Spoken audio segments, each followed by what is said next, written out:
کتاب منبع نور و دانش و خرد و معنویاتی بلند است. شکسپیر گفته است که برای من کتاب بهترین از تخت پادشاهان است و بیهوده هم عبدالرحمن جامی کتاب را انیس کنج تنهایی و فروغ صبح دانایی نگفته است.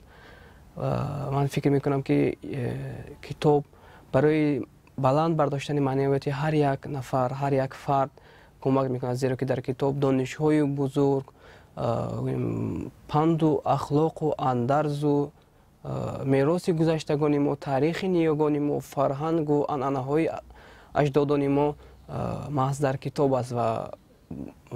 برای آنکه ما آگاه باشیم از این فرهنگ ازلی خود، از این رسم و نیاگان، رسم و عنعنه‌های نیاگان خود، باید که کتاب خوانده باشیم. و کتابخانه تاشقوجی از یکی از کتابخانه‌های بزرگ ولایت است که با آن هم روزه نفران زیادی برای مطالعه نمودن، برای کتاب خواندن می آیند.